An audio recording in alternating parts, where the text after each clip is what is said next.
You mentioned a term, DEIBA.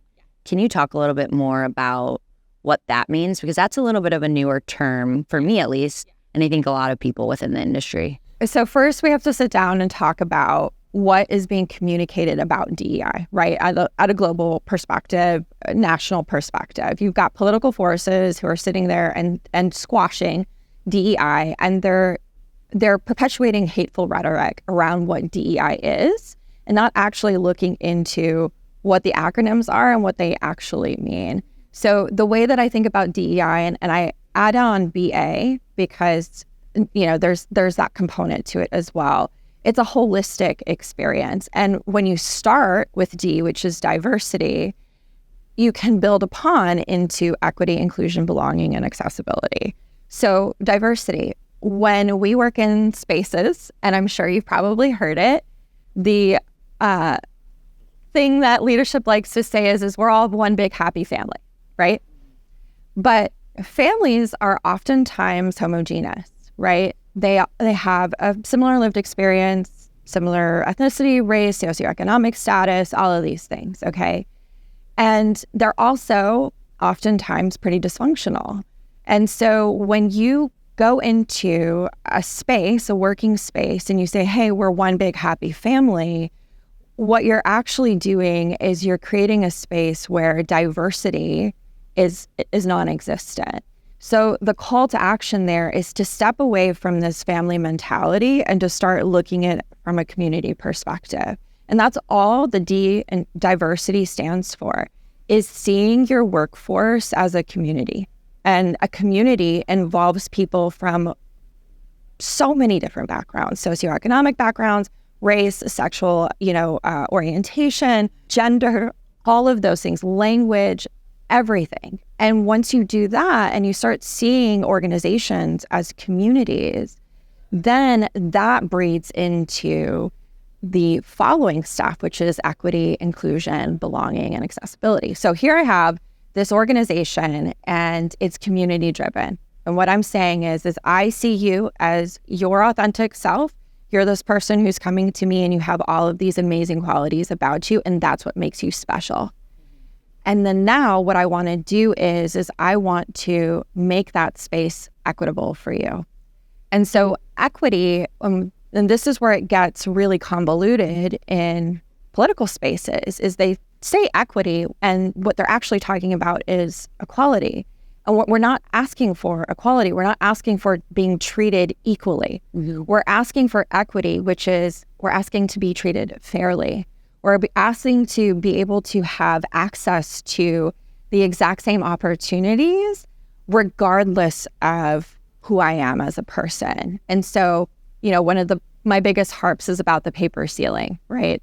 The paper ceiling, it's you have to have a 4-year degree and you have to have all of these years of experience just to get an entry-level job. And that's insane. It's absolutely insane. Yeah. With the cost of education being what it is, with inflation being what it is, when you've got situations like myself where you're a single parent to a high needs kid and you're not going to be able to afford to put your kid through a 4-year college, how can I create these organizations that are going to allow these diverse people to have the same opportunity of entrance into these positions that would then allow them to be able to give their diverse and unique perspectives because they matter just as much. So that's where equity comes into place. And it also comes into place with pay. So I'm a woman. I know for a fact that there are men in my organization who make more than me, have the same title as me, and less years of experience than me. So equity is about treating people as they are from an experience perspective and saying like, okay, I'm not going to pay Deleyla less because she's a woman. I'm not even going to look at that.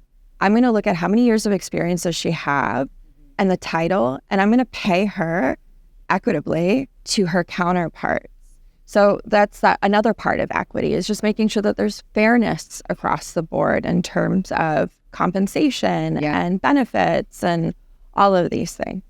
So you build off of that, and then that's where we get into inclusion. So if you have an organization that's rooted in diversity And then rooted in equitability, inclusion is a byproduct, because now here I am, I have psychological safety, I have emotional safety, I have mental safety, and I have physical safety, because I know I can bring my authentic self into the space.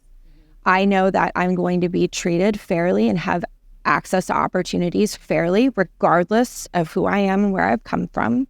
And that's going to make me feel included, right? So that's the DEI portion of it.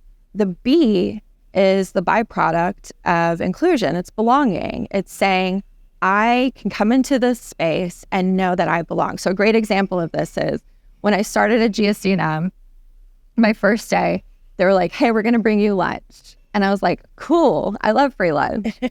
And then they brought Pizza Hut. And I was like, hey, do you have a gluten-free pizza?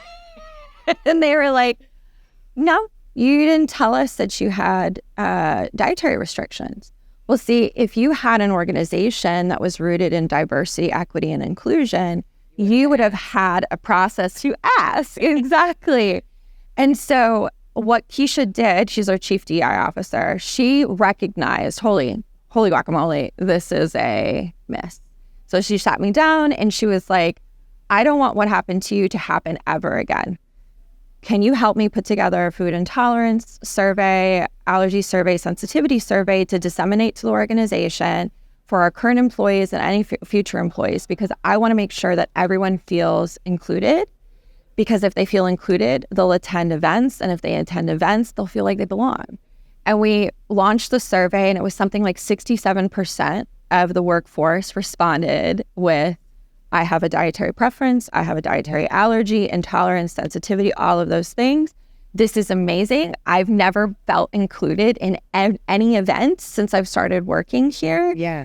And then now, every single event that we have, we've got labels in place for allergies. We've got all these different drink, options, all these different food options, which is great because now you've got full attendance, whereas before it was like 20% attendance. Yeah. And that's really about what belonging is saying like, sure, hey, you've created this really safe space for me, and now I feel like I can step into it and I belong. Yeah.